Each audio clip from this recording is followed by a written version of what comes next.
নমস্কার বন্ধুরা, আমি শম্পা। আপনাদের সবাইকে আমার শম্পা ব্লগ পরিবারের তরফ থেকে অনেক অনেক স্বাগত জানিয়ে শুরু করছি রথযাত্রার পূজাবিধি ভিডিও। হিন্দু শাস্ত্র অনুযায়ী জ্যৈষ্ঠ মাসের পূর্ণিমা তিথিতে প্রভু জগন্নাথ দেবের স্নান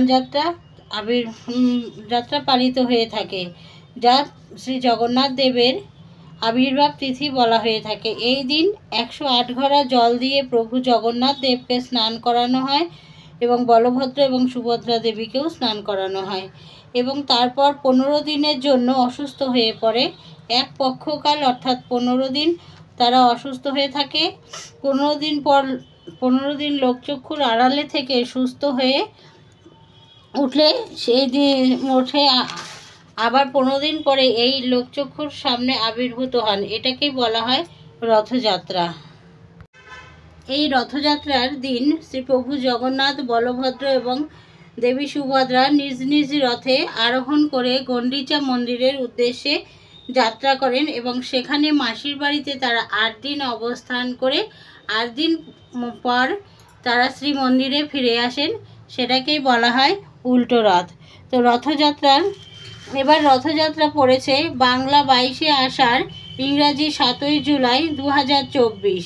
দ্বিতীয়া তিথি শুরু হয়েছে শনিবার ভোর 4:04 থেকে, আর রবিবার সারাদিন থেকে রবিবার শেষ রাত্রি 4:43 পর্যন্ত এই দ্বিতীয়া তিথি থাকছে। তো রথযাত্রা উপলক্ষে আমরা বাড়িতে কিভাবে সহজ সরল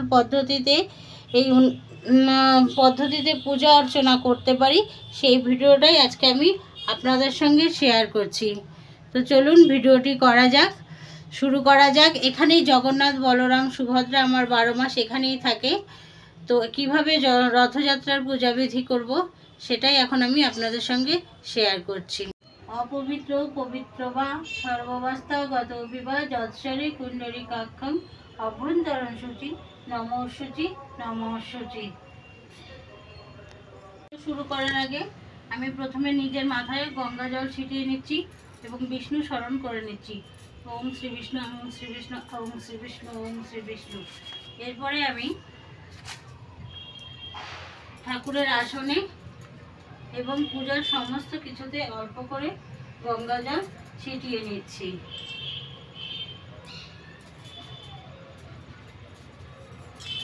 এবারে আমি ভগবানকে আসন থেকে নিয়ে এসে স্নান করিয়ে নেব। এখানে আমি পঞ্চামৃত তৈরি করে রেখেছি। এই পঞ্চামৃত দিয়ে এবার আমি ভগবানকে স্নান করিয়ে নেব।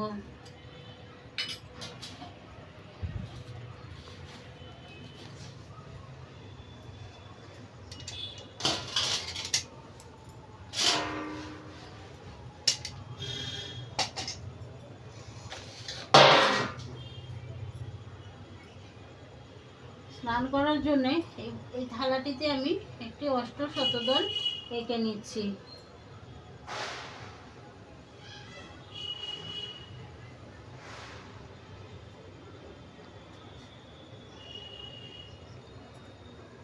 অষ্টশতদল রেখে এঁকে দিলাম। এবারে আমি জগন্নাথ, বলরাম, সুভদ্রাকে আবাহন করে নেব যে ভগবান তোমরা আমার ঘরে এসে এই যৎসামান্য পূজা গ্রহণ করো। তো ভগবান জগন্নাথ, বলরাম, সুভদ্রা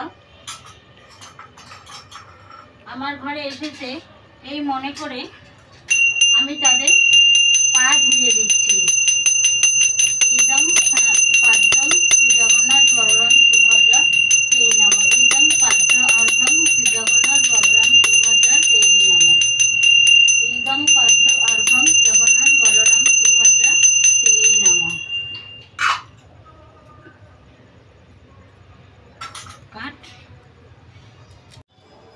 তো বন্ধু, আমি ভগবানকে এবারে স্নান করে নেব। তার জন্য এখানে ধূপ প্রদীপ জ্বালিয়ে নিয়েছি। আর জগন্নাথ, বলরাম, সুভদ্রাকে এই অষ্টদল আগানো থালাটার উপরে নিয়ে এসেছি।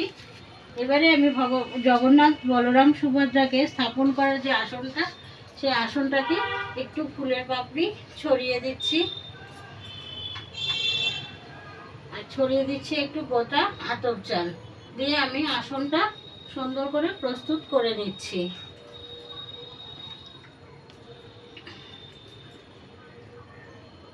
আসনটা প্রস্তুত করে নিলাম। এবারে আমি জগন্নাথ বলরাম সুভদ্রাকে স্নান করিয়ে নেব।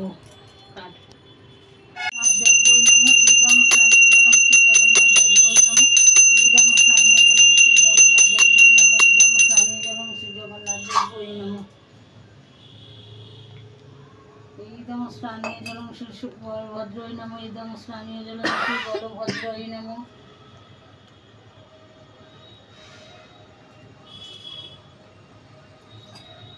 ইদং স্নানীয় জলং শ্রী বলভদ্রৈ নমঃ। ইদং স্নানীয় জলং শ্রী বলভদ্রৈ নমঃ। ইদং স্নানীয় জলং শ্রী সুভদ্রা দেবী নমঃ। ইদং স্নানীয় জলং শ্রী সুভদ্রা দেবী নমঃ। ইদং স্নানীয় জলং শ্রী জগন্নাথ দেবৈ নমঃ। ইদং নমঃ। ইদং স্নানীয় জলং শ্রী সুভদ্রায় নমঃ। ইদং স্নানীয় জলং শ্রী বলভদ্রৈ নমঃ।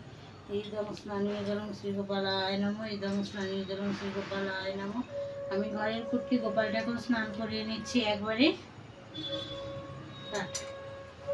এবারে আমি জগন্নাথ বলরাম সুভদ্রাকে মুছিয়ে রাজবেশ পরিয়ে নেব। আজকের দিনে জগন্নাথ বলরাম সুভদ্রাকে রাজবেশ পরানো হয়। তো আমার ক্ষমতায় যতটুকু আছে সেটুকু দিয়ে আমি ভগবানকে রাজবেশ পরানোর চেষ্টা করছি। ফুলের উপরে চন্দন ছিটিয়ে নিচ্ছি। তারপরে ফুলের উপরে একটু সুগন্ধ আতর দিয়ে দিলাম যাতে ভগবানের ভালো লাগে। দিয়ে দিচ্ছি একটু গোলাপ জল ফুলের ওপরে।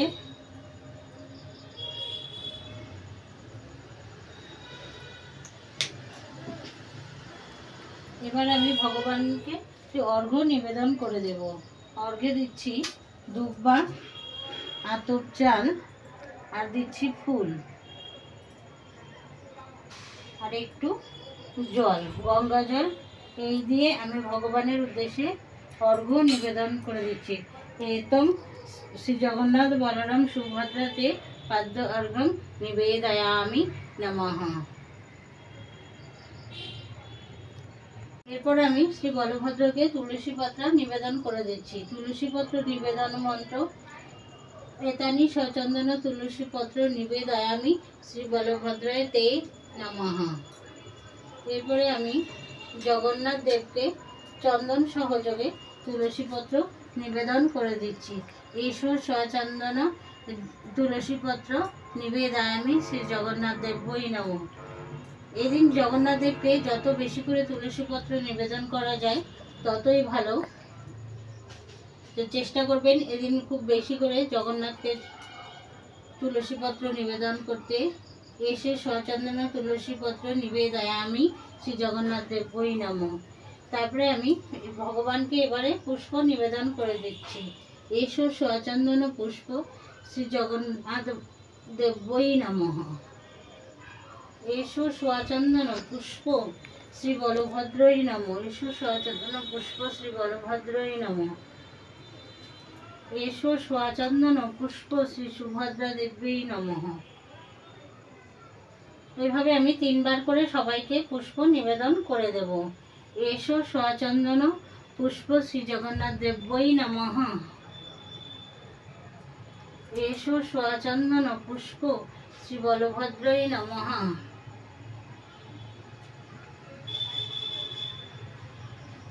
এসো সচন্দন পুষ্প শ্রী সুভদ্রায় নমঃ।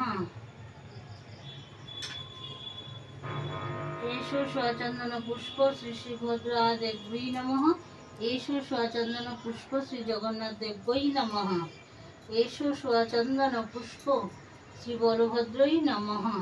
এইভাবে আমি সবাইকে পুষ্প নিবেদন করে দিলাম।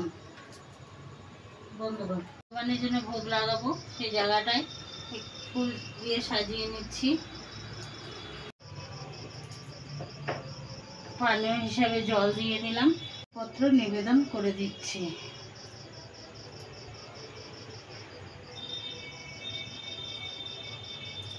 উপরে তুলসী পত্র দিয়ে দিয়েছি। যে ভোগ যদিও দেখাতে হয় না, তবু আজকে জগন্নাথের রথযাত্রা আনন্দের দিন, সেই জন্য আমি সব বন্ধুদের ভোগ দেওয়াটা দেখালাম। তো এবার আমি গুরুমন্ত্র বলে ভোগগুলো নিবেদন করে নিচ্ছি।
এবারে আমি আরতি করে নেব।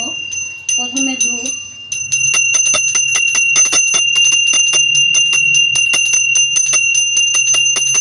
হরে কৃষ্ণ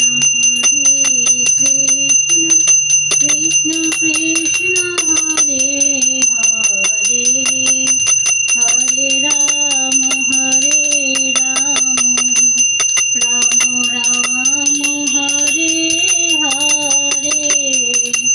সব ভোগ নিবেদন হয়ে গেছে। এবার আমি ভোগের থালাটা সরিয়ে নিচ্ছি। নিয়ে জগন্নাথ বলরাম সুভদ্রার মুখ ধুয়ে ওদেরকে আমি রথে বসিয়ে দেব।